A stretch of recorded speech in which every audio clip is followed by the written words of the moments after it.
Today in the Daily Dose, the Bomber Mafia.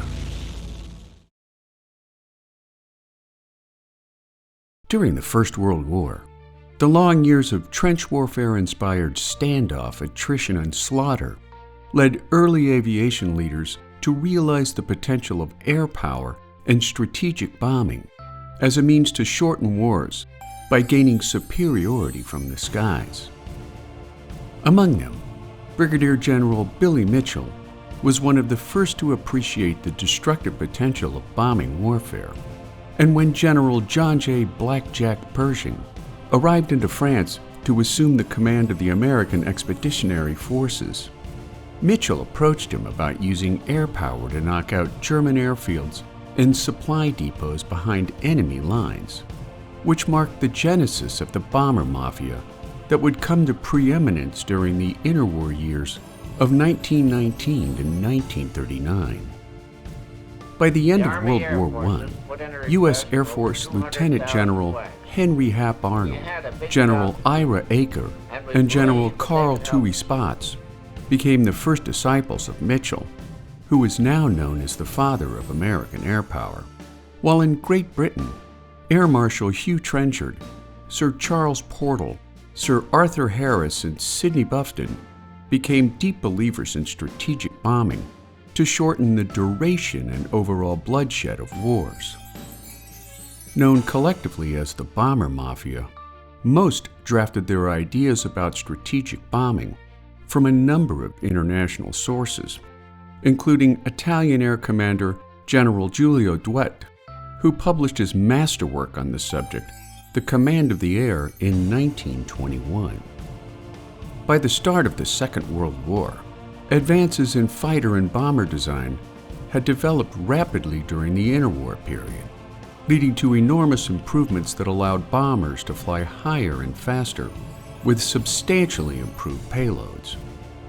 Bomb sight technology had also improved thanks to the work of Carl L. Norden and his Norden bomb sight, and although his initial claims of accuracy proved anything but, bombing accuracy within a chosen target would improve to 70% by the end of the war, while average bomb accuracy over the full course of the war remained at a miserable 20%.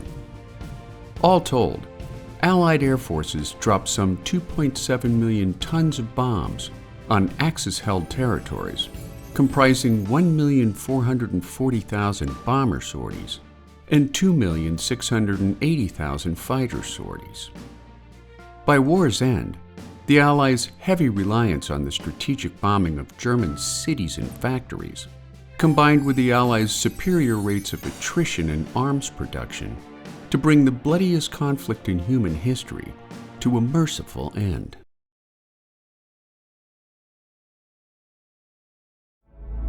Mein Kampf. After his failed attempt to take control of the Bavarian government in an infamous coup d'etat, Adolf Hitler wrote the first volume of Mein Kampf during his confinement at Landsberg prison, dictated by his loyal friend and fellow revolutionary Rudolf Hess.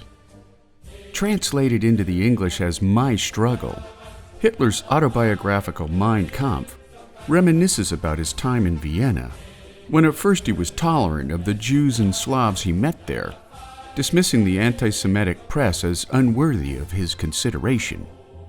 As his 400-plus page diatribe presses on, however, Hitler's views about Jews and non-Aryan races would devolve into full-on racism, furthering the long-standing fabrication about a Jewish plot to control the world. In Hitler's view, the German state was not an economic or social entity, but a racial one, affirming that the only way to revitalize Germany was an insistence on Aryan purity and the removal of non-Aryan races. He also called for Lebensraum, or living space, which saw the need for Germany to expand eastward into Russia by pushing out or eradicating the Slavic people. Hitler went on to write that the nationalization of our masses will succeed only when, aside from all the positive struggle for the soul of our people, their international poisoners are exterminated, making a clear reference to his future plans for a final solution. While Hitler's first volume of Mein Kampf was published in 1925 to little fanfare or sales, his second volume, published in 1927 to equally unimpressive sales, focused on his views on National Socialism and the need for a lone authoritarian dictator to steer the course of a revitalized Germany.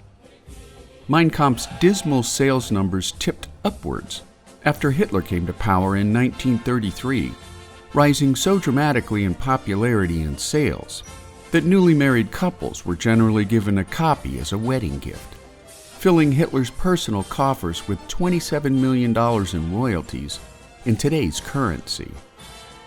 Once in power, Hitler tried to distance himself from Mein Kampf in a number of published articles, dismissing the volumes as his fantasies behind bars, making Mein Kampf an early indicator of the horrors to come.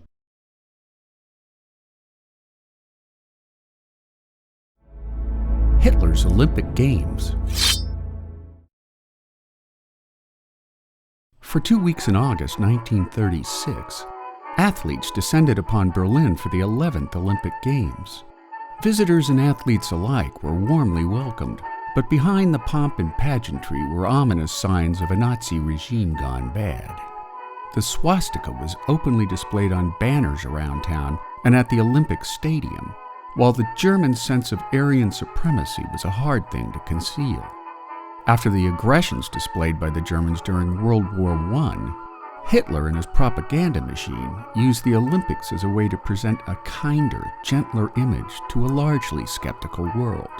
Off the field, the truth about what the Nazis were up to was hard for foreigners to miss. By 1936, Jews and other minorities had been openly stripped of their civil rights and even their citizenship, while Jewish-owned businesses were forced to display the Star of David on their storefronts. History would later reveal that the Nazis had already opened their first concentration camp by the time the Games began. Prior to the start of the Games, debate raged in the U.S. and other participating countries about whether to attend at all.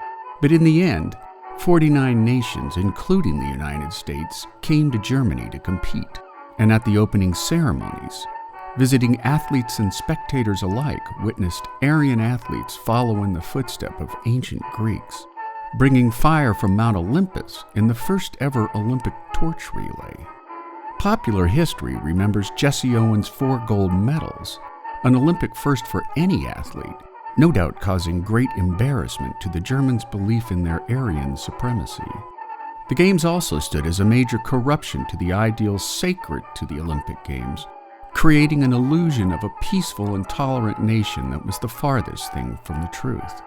3 years later, Nazi stormtroopers would blitzkrieg into Poland, setting off 6 years of war that would cost the lives of 60 million people.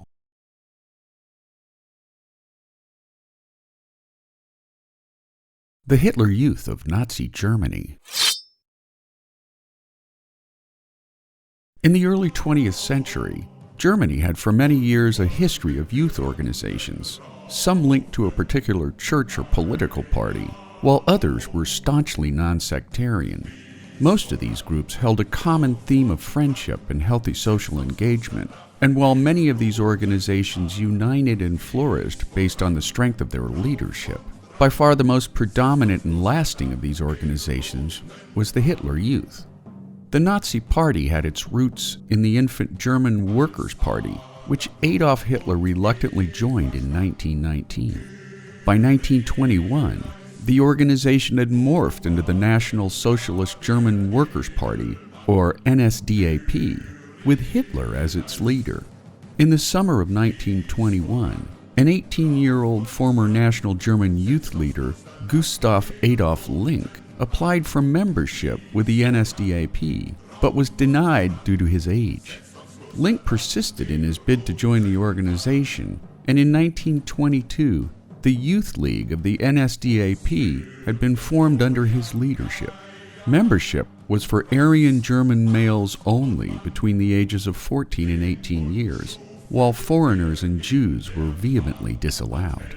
When Link was ousted in 1926 for financial improprieties, the paramilitary group was renamed the Hitler Youth, roughly 1 year after the foundation of the Nazi Party.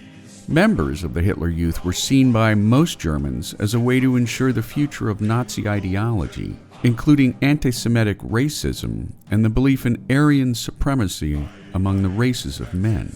Training included hiking and camping, as well as weapons training, assault course circuits, and basic military boot camp preparation.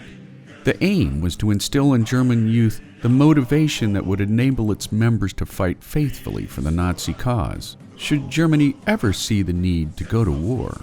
Emphasizing physical fitness and military training over academic pursuit, the principles of self-sacrifice were instilled in each and every member. Emphasizing the Nazi Party over secular practices, Hitler Youth were used to break up church gatherings and religious youth groups, while interfering with church attendance any chance they could get. While the educational and training goals of the Hitler Youth attempted to undermine the values of the traditional elitist structures of German society, their training also aimed at obliterating the distinctions between the classes, replacing class stratifications with the political goals of Hitler's totalitarian dictatorship.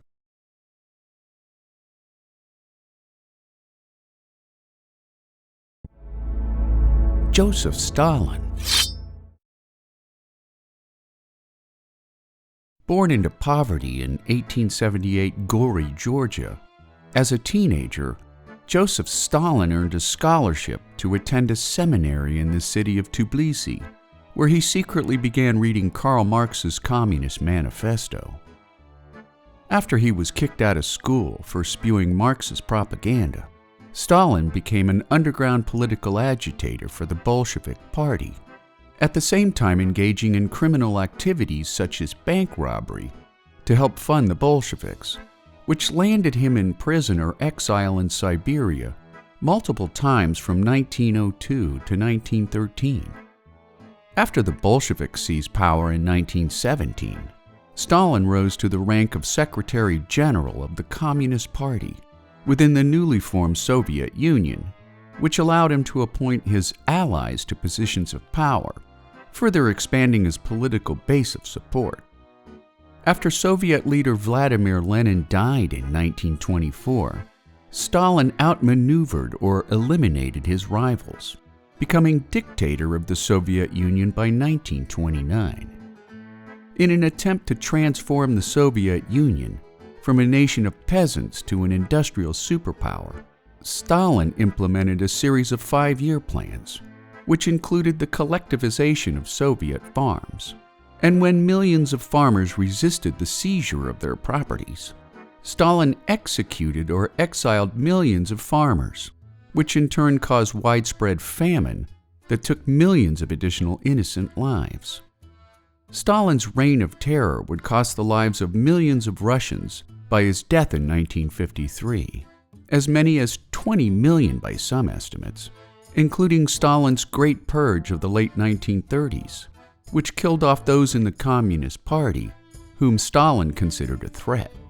Stalin would side with the Allies during World War II, defeating the Germans in the 7-month Battle of Stalingrad from August of 1942 to February of 1943.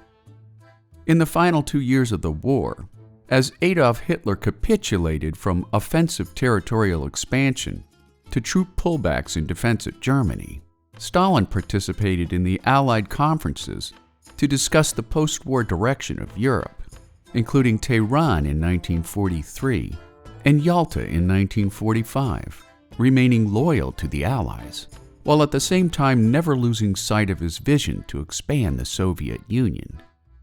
His reign of terror continued unabated after the war, establishing Soviet satellite governments throughout Eastern Europe.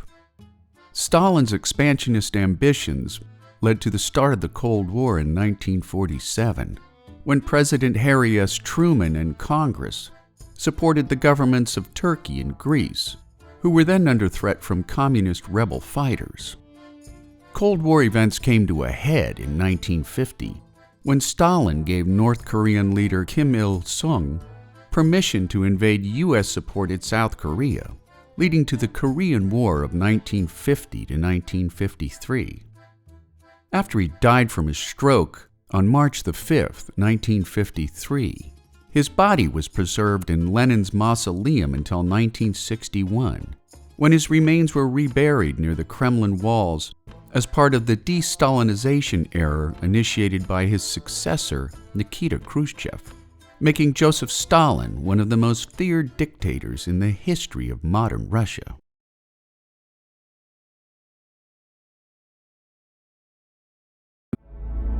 The Tuskegee Airmen. During the 1920s and 30s, the bold exploits of record-setting pilots like Charles Lindbergh and Amelia Earhart captivated the nation, inspiring thousands of young men and women to seek adventure aloft. But young African Americans who aspired to become pilots met with significant pushback, starting with the widespread racist belief that black people lacked the capacity to learn to fly or operate sophisticated aircraft. At the same time, racial segregation remained the rule in the U.S. Armed Forces, as well as most of the country at large, with military leaders insisting that black soldiers were inferior to whites and performed relatively poorly in combat. In September 1940, President Franklin D. Roosevelt made good on his campaign promise designed to win over black voters, establishing the Tuskegee Army Airfield in Tuskegee, Alabama, not far from the Tuskegee Institute founded by Booker T. Washington, both institutions nestled smack dab in the heart of the Jim Crow South. Over the course of its existence, the Tuskegee Air Program trained some 1,000 pilots, along with nearly 14,000 navigators, bombardiers, instructors, aircraft and engine mechanics, control tower operators, and other maintenance and support personnel. In April of 1942, the Tuskegee trained 99th Pursuit Squadron deployed to North Africa, where they flew second-hand P-40 Warhawk fighter planes, which were slower and more difficult to maneuver than their German counterparts.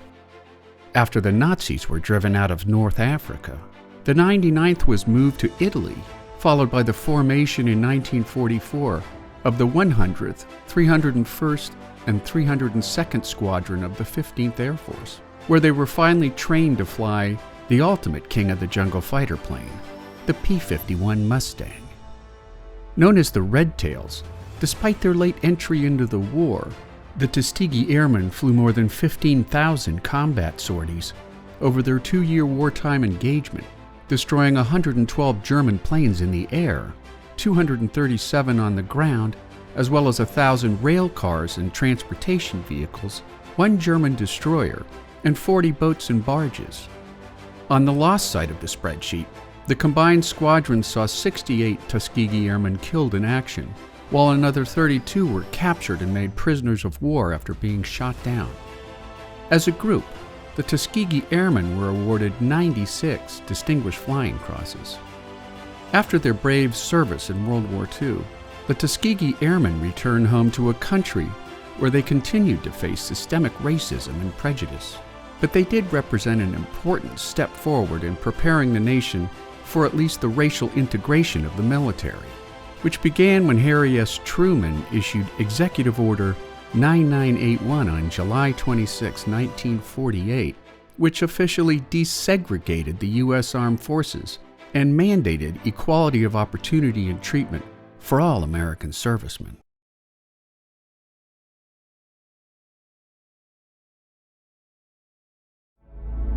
The Bataan Death March of World War II.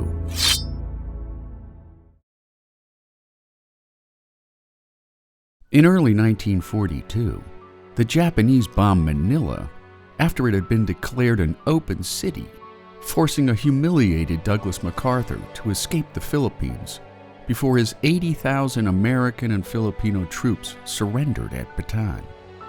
While the Japanese were woefully unprepared for such a massive surrender, some 50,000 wounded, disease-ridden, and starving Allied prisoners began a disorganized, ill-supplied march through blazing heat to inadequate prison camps 100 miles to the north, kicking off the Bataan Death March, which would last for several brutal days to come.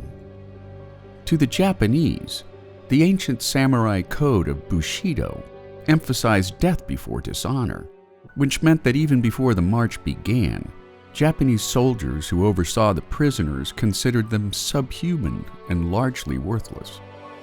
As a result, Japanese soldiers beat Allied prisoners brutally, chopping off fingers to get West Point rings, murdering any man caught with Japanese currency. The men walked in 105-degree heat without water, forcing prisoners to run into carabao wallows, pushing aside the surface scum for a desperate drink of water. The move would prove to be lethal in many ways, since their swallows of tainted water onboarded bacteria such as dysentery and cholera. To fall back or fall out of line was to die beneath Japanese bayonets, bullets, or swords. Strength and perseverance was a prisoner's only path to survival, and when the Japanese hit a given prisoner, his only recourse was to immediately retake his feet. Anyone who failed to get up was killed on the spot. Men helped their weakened comrades to keep their feet and stumble onwards toward the camps. The death toll would have been much higher if not for the brave Filipinos along the route, who attempted to give the prisoners water and sugar when the Japanese weren't looking. Those who were caught were instantly executed. The movement of Bataan prisoners to camps in the north began on April 9, 1942, and lasted for several days to come. Exact death toll numbers can only be estimated, with likely figures in a range from 5,650 to 18,000 lives. By the end of the war, being a prisoner in the Imperial Japanese Army would prove to be 17.5 times more lethal than fighting them. While Allied prisoners held by the Germans saw an approximate 4% death rate during the course of the war, those in Japanese custody saw a pronounced jump in mortality figures to 27%.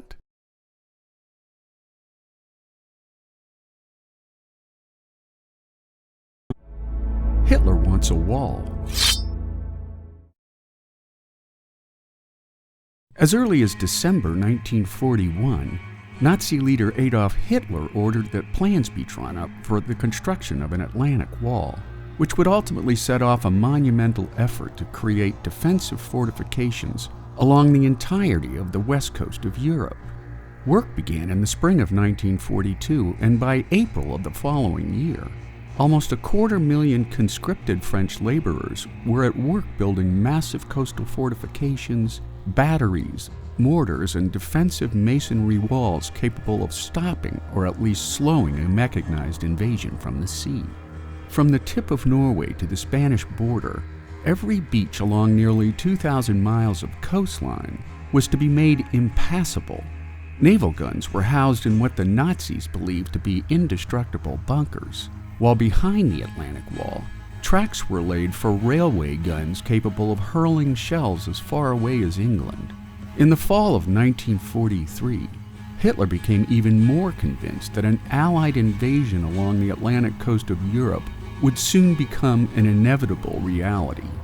Known as the Desert Fox, Hitler ordered Rommel to undertake an inspection of the Atlantic Wall defenses and to prepare for what Hitler believed would be a decisive engagement between Allied and German forces.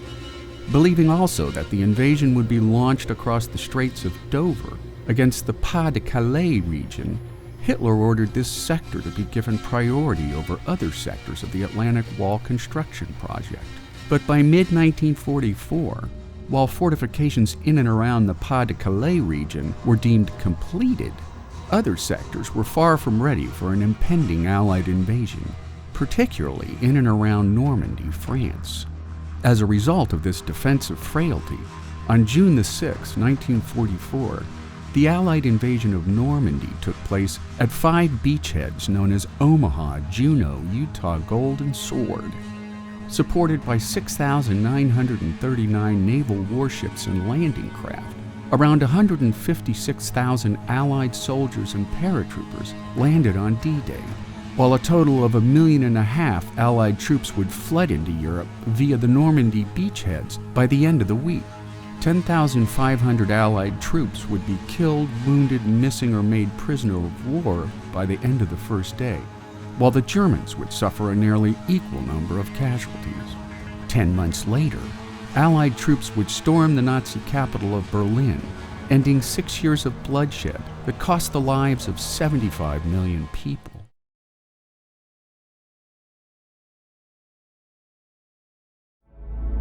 The Code Talkers of World War II. Pioneered by the Cherokee and Choctaw people during World War I, the Code Talkers of World War II were an elite group of Native Americans who played a key role in the Pacific, European, and North African theaters of war. Fighting with the United States Marine Corps, the estimated 500 Code Talkers' primary mission was to encrypt and decrypt vital battlefield communications using their native languages, which left their Nazi and Japanese adversaries unable to eavesdrop on Allied communications, troop movements, and offensive strategies. While the majority of World War II Code Talkers came from the Navajo Nation, they also included soldiers from the Lakota, Meskwaki, Mohawk, Comanche, Tlingit, Hopi, Cree, and Crow people. By way of example, a total of 14 Comanche Code Talkers took part in the D-Day invasion at Normandy, employing a vocabulary of over 100 code terms from their native language. A tank was defined as a turtle, while a bomber was a pregnant airplane. A machine gun was a sewing machine, while Adolf Hitler was a crazy white man. On June 6, 1944, 2 Comanche Code Talkers were embedded with each regiment that landed at Utah Beach, while their counterparts were assigned to the 4th Infantry Division headquarters, where they decrypted codes radioed from the beachhead. Many were wounded during the D-Day offensive known as Overlord, although thankfully none were killed. The Code Talkers Recognition Act of 2008 was signed into law by President George W. Bush on November 15th of that same year, honoring each surviving member with a Congressional Gold Medal. The Code Talkers' work was a key factor in the victories at Iwo Jima and Saipan, along with several other major battles in the Pacific Theater. Credited with saving the lives of thousands of Allied personnel, the Code Talkers' encryption techniques comprise the only military code never to have been broken.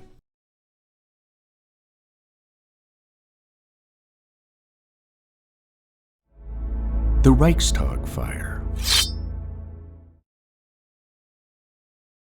As Adolf Hitler and his Nazi Party gained strength in the late 1920s, the Nazis played on widespread discontent with the ruling Weimar Republic, not to mention Germany's pressing economic woes caused by their defeat in reparation payments following the First World War.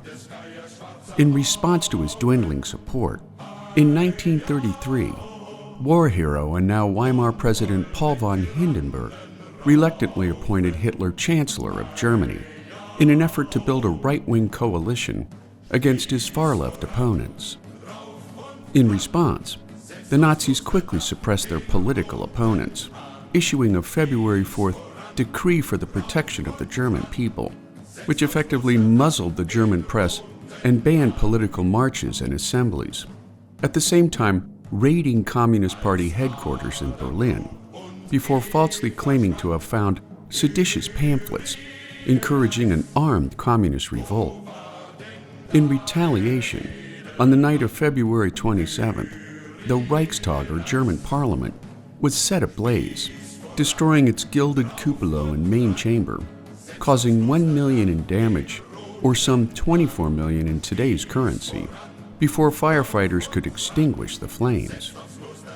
Police arrested Marinus van der Lubbe at the scene, an unemployed Dutch laborer with known communist sympathies, who in turn confessed to setting the fire as an encouragement for a workers' uprising against the Weimar Republic. Tried in January of 1934, alongside 4 other communist members, van der Lubbe was convicted and beheaded before the close of the month. In its wake, the Reichstag fire ignited national fears of a communist takeover, obliging Hitler to convince Hindenburg to invoke Article 48 of the Weimar Constitution, effectively handing the Führer dictatorial power over Germany. Hitler and his cabinet wasted no time drawing up a more permanent and expansive doctrine known as the Reich Fire Decree, which outlawed the right of assembly, freedom of the press, and freedom of speech. At the same time, removing restraints on police investigations, which led to the arrest, torture, and imprisonment of some 4,000 people. Hitler's brutal response to the Reichstag fire, some historians have fingered the Nazis themselves as the cause of the blaze, elevated Hitler's image as a resolute savior from the dreaded Bolsheviks, leading to a Reichstag assembly on the night of March 23rd, hastily passing the Enabling Act, which gave Hitler full dictatorial power over Germany. And when the ailing Hindenburg died later that year, the German army sanctioned Hitler as both president and chancellor, setting the stage for the horrors to come during the Second World War.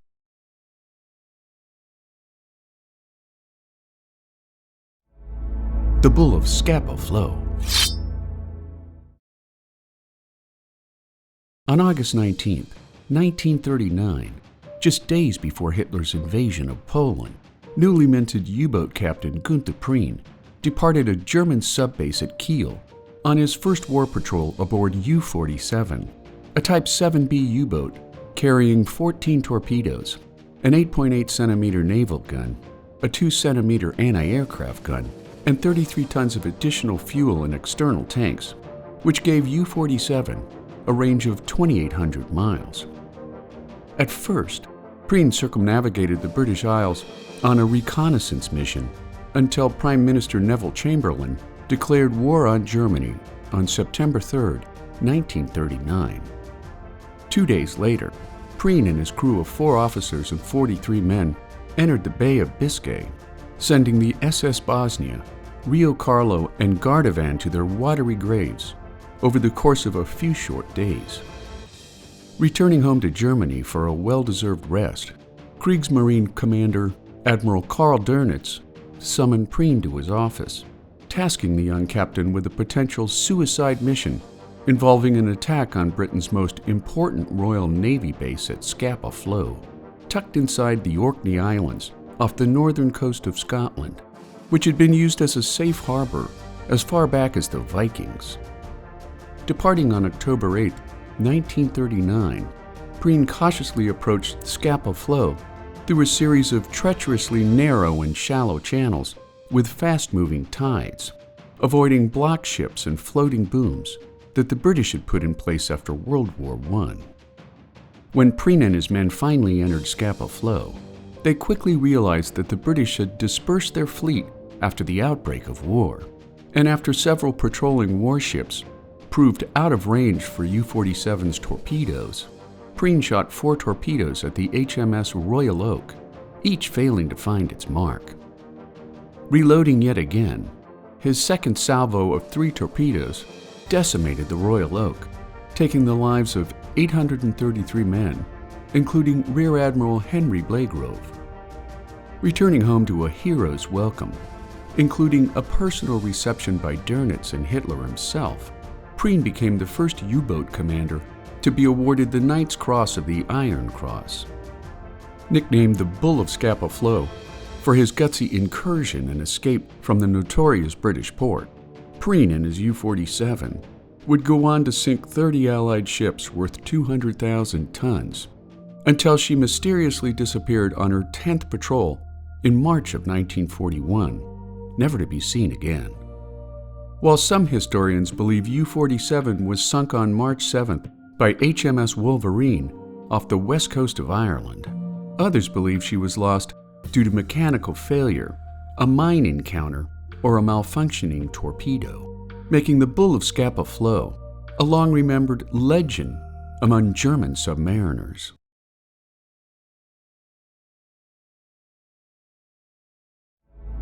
Blitzkrieg. The genesis for the Nazis' Blitzkrieg, or lightning war tactic, was first proposed by 19th century Prussian general Karl von Clausewitz when he outlined his concentration principle for breaking through enemy lines.